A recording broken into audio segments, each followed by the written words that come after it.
of animals.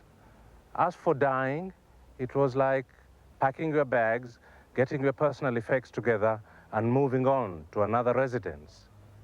To die was to change your address.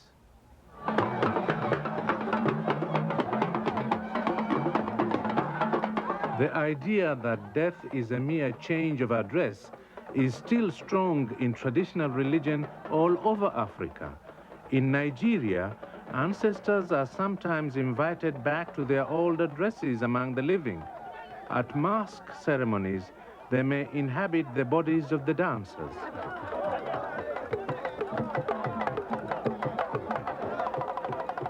And yet these fascinating occasions are only local and ethnic.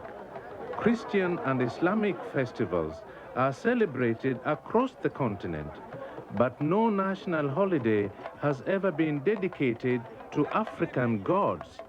African rulers seem ashamed of their sacred ancestry.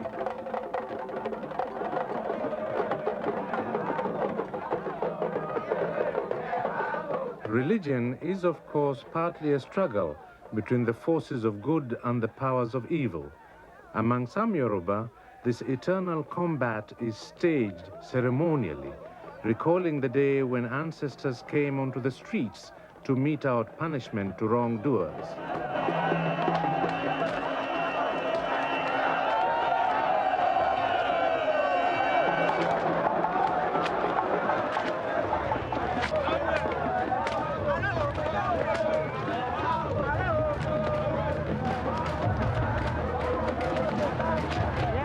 While Islam and Christianity tend to be formal, traditional African religion is more relaxed.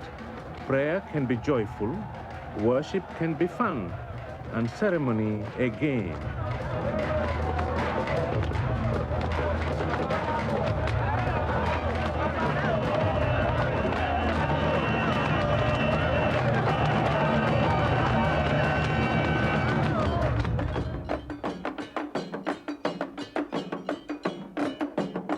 There are those who believe that access to any god requires intermediaries.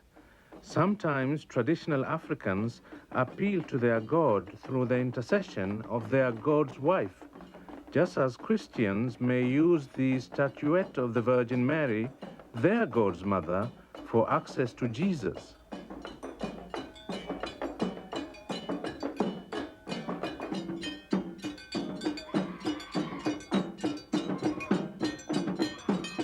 Traditional religion appeases its multiple deities through offerings of animals for sacrifice. The supplicants seek fertility, virility, success in love, victory in war. Babies are humored with milk, gods with blood.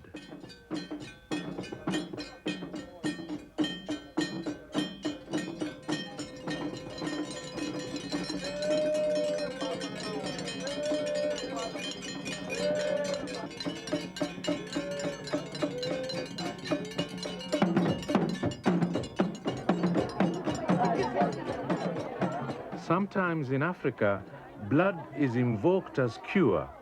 This woman in Senegal is in pain. Sacrifice will ease the suffering.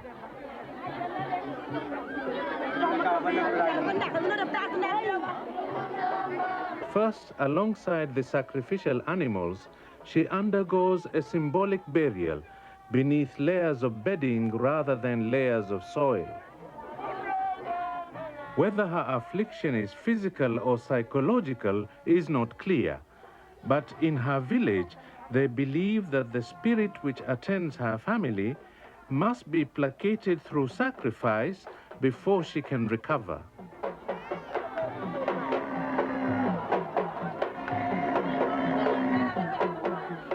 The patient is dressed in such a way that it becomes obscure whether she is a man or a woman. The evil spirits are confused and scatter in bewilderment.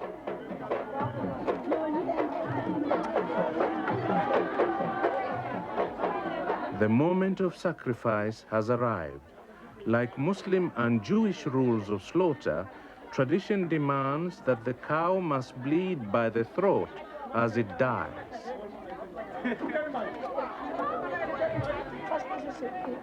A patient is like a hostage held captive by hostile forces. Blood is the ransom. But the ransom and the hostage must truly be equivalents. And so, the patient identifies with the animal through a marriage of bloods. The patient's own blood circulates within. The animal's blood circulates without. But it's not just Africa which embraces blood and sacrifice.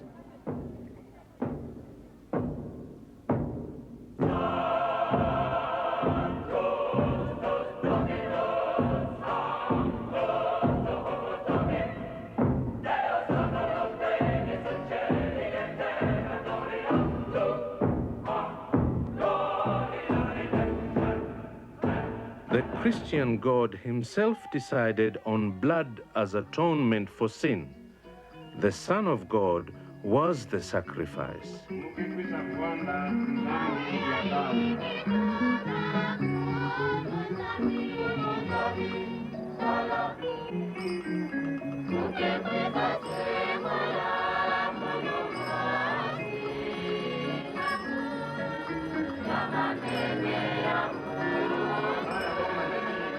With a few exceptions, the Christianity which came with colonialism was mainly led by whites.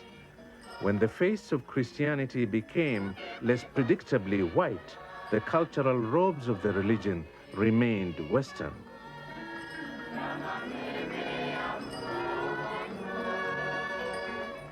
These are the new servants of the God of Christianity. Ancient European ceremonies are now the initiation rites of those who would once have aspired to be young African warriors. Matondo guditata, Natondo natata, célébrer la liturgie. With Christianity, Africans began to communicate with God in Latin and then in the language of the colonizer.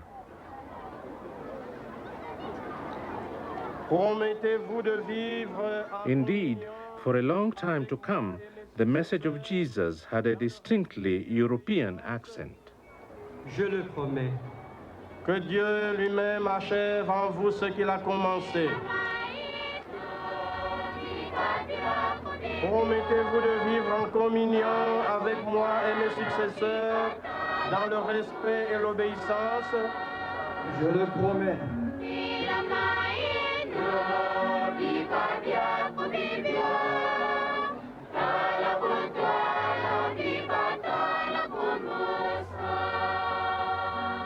Today, there are significantly more Catholics than Protestants, but there are still fewer Christians in Africa than either Muslims or followers of traditional religion.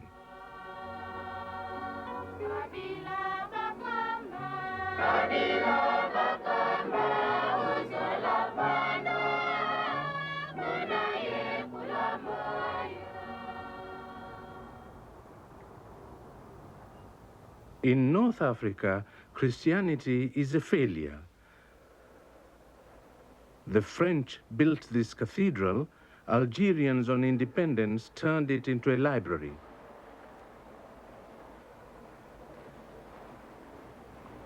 The agony of irrelevance. Nothing can be more painful for any church than that condition. This cathedral, once thriving, depended on the imperial order to survive. But the imperial order came to an end.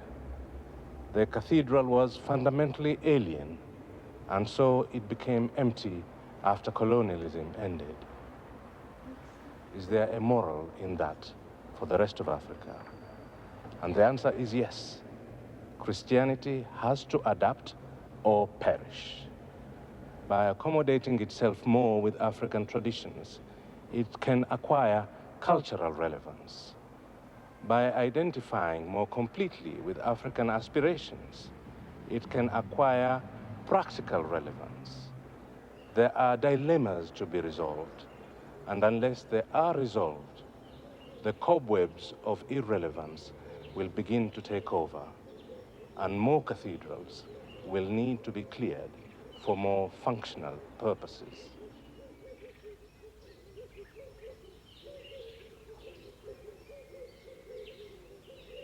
Even in Catholic Zaire, thousands of miles away, the rot has set in. This was once a monastery. But where do the disenchanted Christians go? In Africa, the usual alternatives are Islam, traditional religion, or the secular world of no God at all. But there is a fourth option.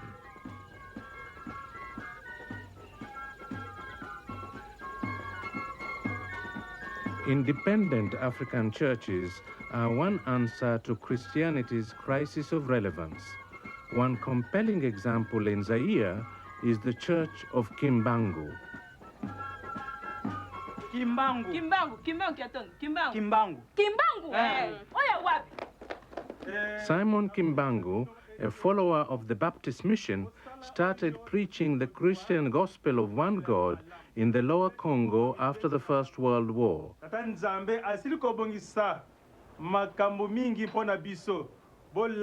But as this theatrical reenactment shows, he was preaching under a possessive colonial order.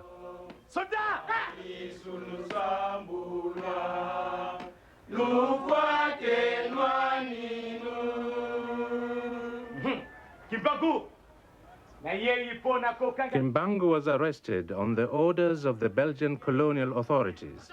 He stood trial in chains in October 1921. He was sentenced to death, but this was commuted to life imprisonment.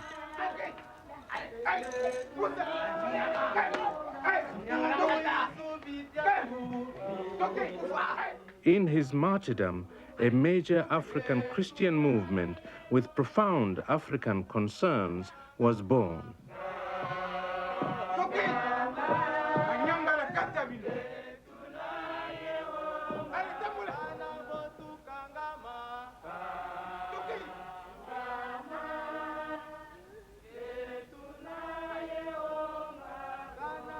A prophet in a cage. This was the long, sad fate of Simon Kimbangu. He spent here almost as long as Jesus Christ spent on earth. You know, it's extraordinary how a religion doctrinally based on martyrdom on the cross, the martyrdom of Jesus, should have been used in colonial circumstances to persecute others and create new martyrs. And Simon Kimbangu was only one in a long tradition in Central Africa. As far back as 1706, a woman, a young woman, holding her baby son, was burnt on the stake. She was Donna Beatrice, otherwise known as Kimpavita. She was part of the struggle. Her suggestions, her reforms, were perhaps even more fundamental than Simon Kimbangu ever attempted. For example, she asserted that many of the apostles were not Hebrews at all, but were in fact Africans accompanying Jesus, that the patron saint of Portugal was an African, that Jesus never prohibited polygamy, and the most controversial of her assertions, that the virgin birth was not a monopoly of the mother of Jesus, that an African woman with God's intervention was as capable of producing a child while still a virgin as anybody in Bethlehem or Nazareth. Well, those were pretty radical assertions. And when she sought to demonstrate the virgin birth theory by having a baby son of her own, that was almost too much. The Portuguese missionaries, the Portuguese officials set to work. She died there on the stake. And out of the ashes came new movements, of which this particular one of Simon Kimbangu is among the most successful.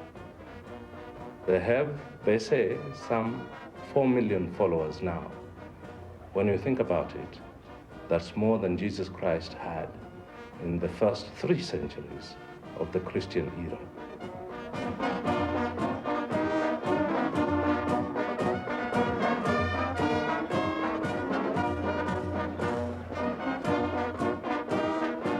In colonial days, they held clandestine meetings and called themselves Malemba, meaning softly, softly, the service of secrecy. Today, the Kimbanguis have found their voice again, marching proudly by, self-reliant spiritually and financially.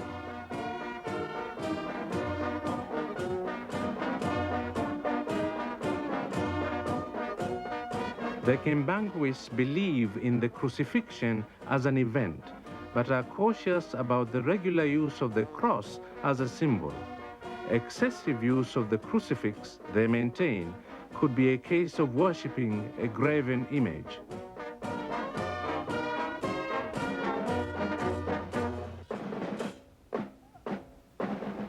If Jesus wanted to communicate with black people, would he have chosen white missionaries? Kimbangu was an African response to Christianity's crisis of relevance, a black messenger from Jesus. Islam has also had African messengers. Amadou Bamba started an Islamic Brotherhood in Senegal. French colonial authorities made a martyr of him. They exiled Bamba for 12 years. The parallels with Kimbangu are striking. They both turned a foreign religion into an African reality.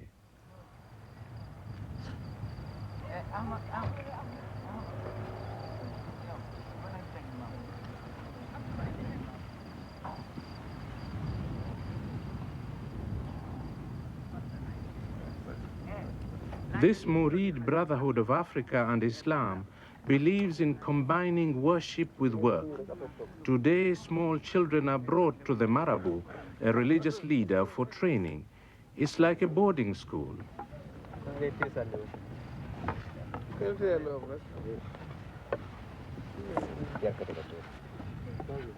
Instruction is centered on the Quran, the holy book of Islam, and the teachings of Amadou Bamba himself.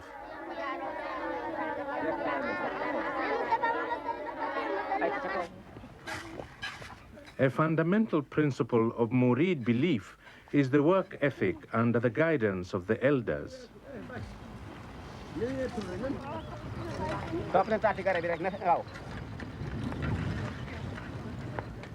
Western boarding schools use drill and sports as physical discipline.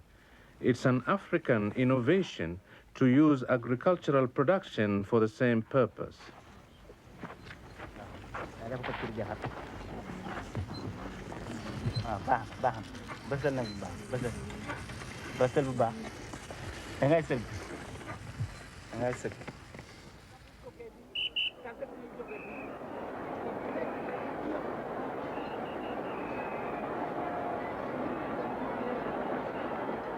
The capital of the Brotherhood is Touba.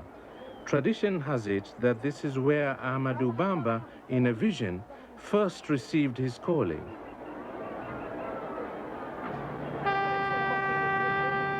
Touba has become almost another Mecca, a place of holy pilgrimage for the Muslims of Senegal.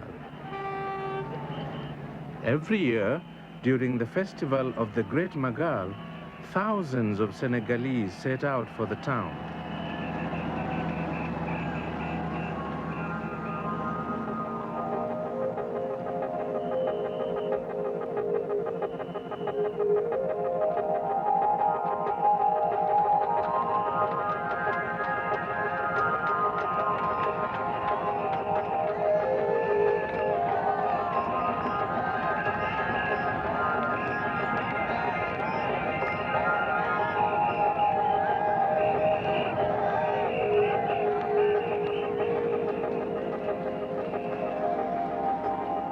The train to Touba is a salute to the triple heritage of Senegal. Here are Africans celebrating Africanized Islam carried by a Western railway system to their holy place of pilgrimage. Western mobility, Islamic spirituality, and the sheer realities of Africa.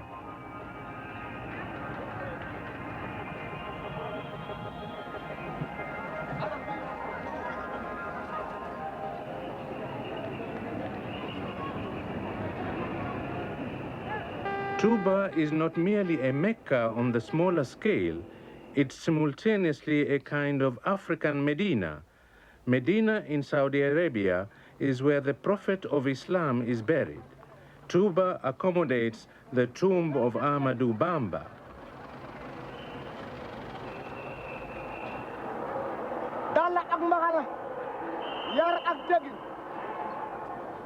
Africanized Islam is growing, but conservative Muslims fear that the reverence for African saints like Bamba could create rivals to the Prophet Muhammad.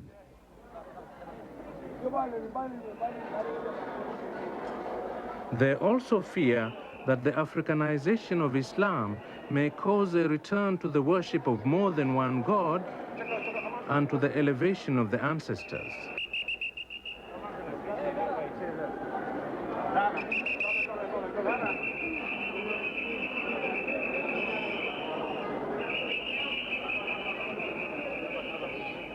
At Bamba's tomb, Murids continue to honor a great Senegalese Muslim. Like the Kimbanguis in Zaire, these Muslims demonstrate that an imported religion can be a living African reality.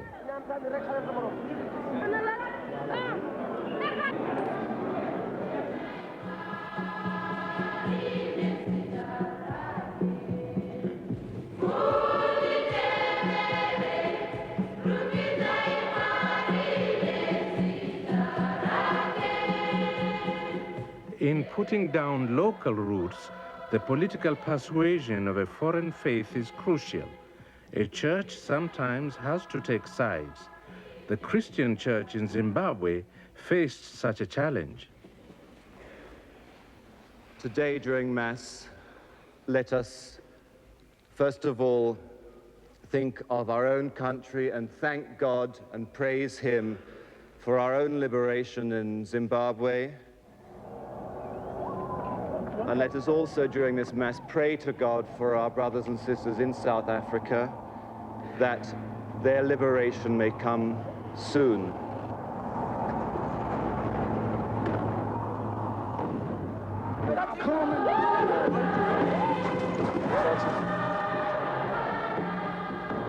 No part of Africa where foreign settlers were in control has ever been liberated without violence. The parade of terror is from Algeria to Angola, from Kenya to Zimbabwe, and now South Africa. Christian churches were once very reluctant to identify with armed liberation. Racist repression prevailed. Children wept from tear gas. Men groaned under torture.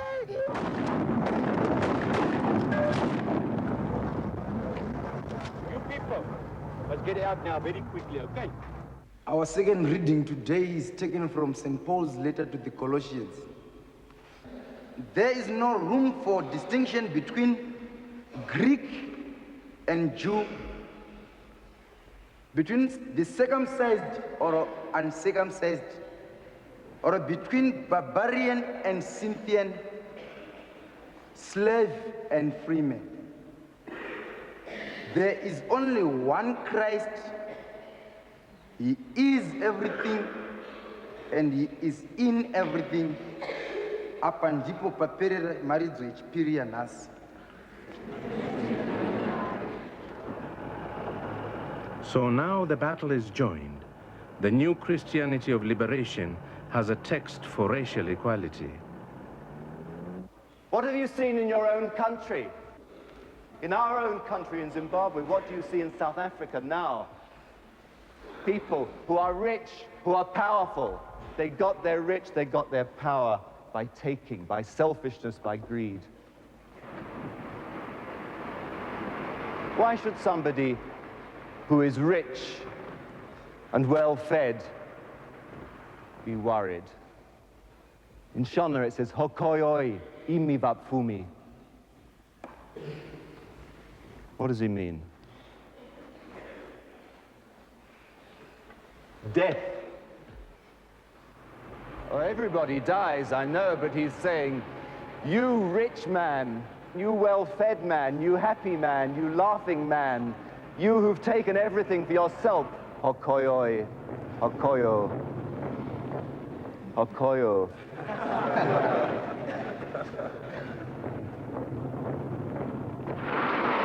South Africa is now set on the course of liberation. The church is increasingly involved through leaders like Desmond Tutu, bearing the text of racial equality. Who can doubt that in him there is neither Greek nor Jew, male nor female, free nor slave, but that all are one?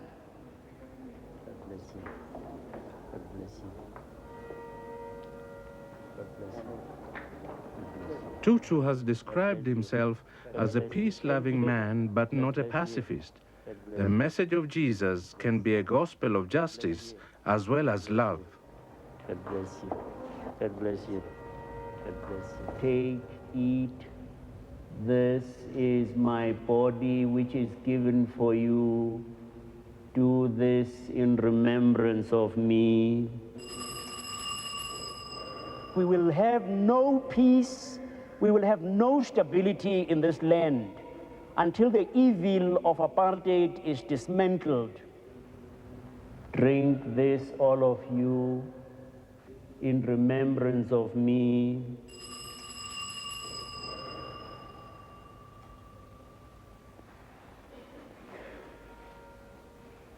I wish I didn't have to say the things that I am constrained to say. But I have no choice. When God takes you by the scruff of the neck, then you have had it. Christianity was presented to colonial Africans as a religion